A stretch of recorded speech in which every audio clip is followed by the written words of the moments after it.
President Muhammadu Buhari orders the dissolution of the governing boards of federal parastatals, agencies and institutions with immediate effect. Chief executive officers of the affected parastatals, agencies and institutions are to refer all matters requiring the attention of their boards through the permanent secretaries of their supervising ministries.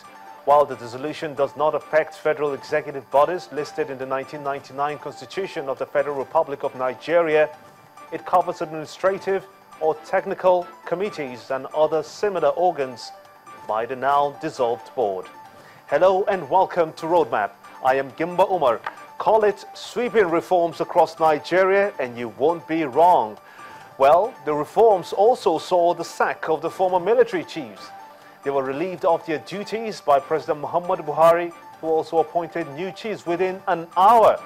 Many have welcomed this change on the heels of increased insurgency in the northeast and recently in the north central in Jos and also in Gombe states. What does this mean for the security of life and property of the people of Nigeria? My guest, a retired colonel who also fought the civil war in Nigeria in the 1970s, also doubles as a professor of political science, Andrew Sawa. He spoke to us in Abuja on the challenges the new military chiefs face. That's later in the show though. This is what we know.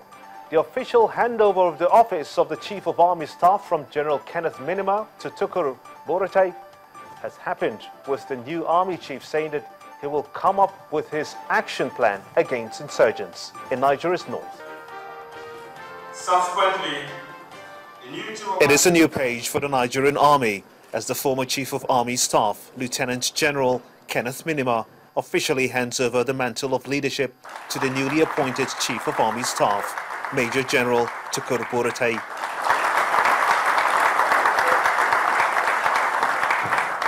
According to the former army chief, his 18 months in office were challenging as he works to restore the almost lost glory of the Nigerian army in the face of insurgency in the northeast. At the time of my appointment, our army, and indeed the nation, was going through one of the worst crises in our history. The Boko Haram terrorists had nearly brought the Nigerian army and indeed the armed forces to her knees. Soldiers regularly fled the battlefield on the slightest indication of an approaching adversary. Sadly, the nation began to lose confidence in its army and indeed in its military. The former army chief, however, urged the new Chief of Army Staff to sustain the ongoing fight against insurgency in the north. Today, I'm leaving behind an army that can hold its own against any adversary without batting an eyelid.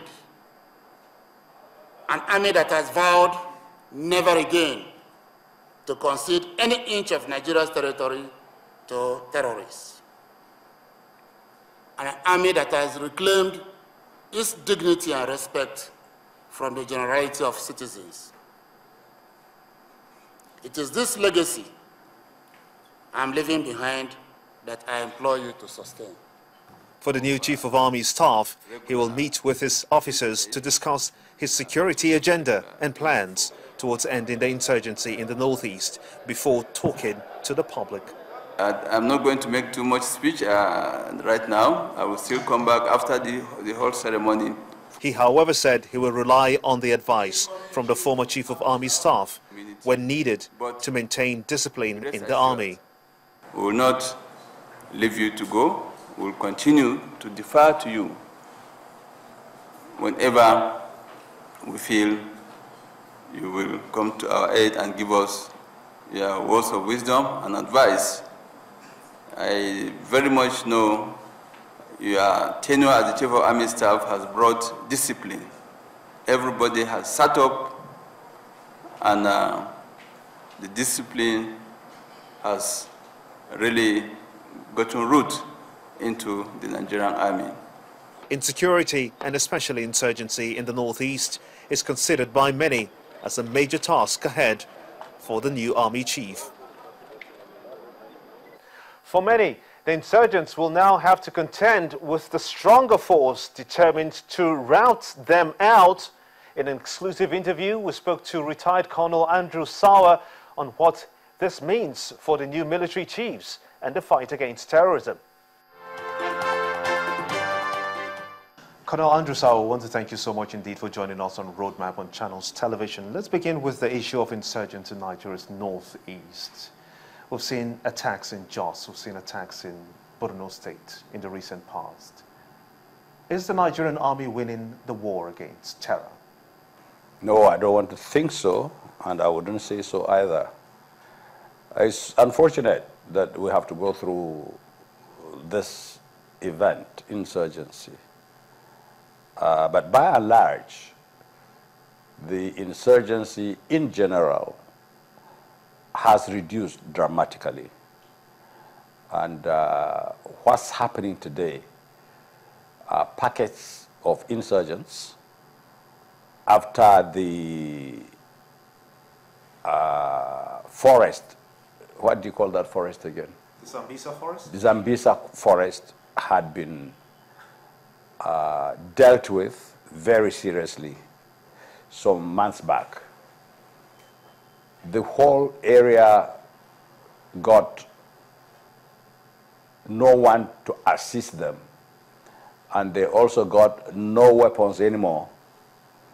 The few of them, therefore, that were left, packets of them, started to go to various areas in order to see what they could do in area of disturbances and killings as much as they can, having no guns on them anymore.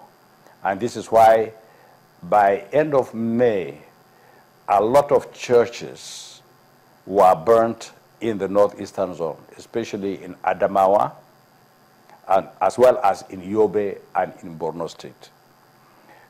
It came to a stage where they were not killing anybody anymore because they had no ammunition, they had no guns. But they continued going, burning churches.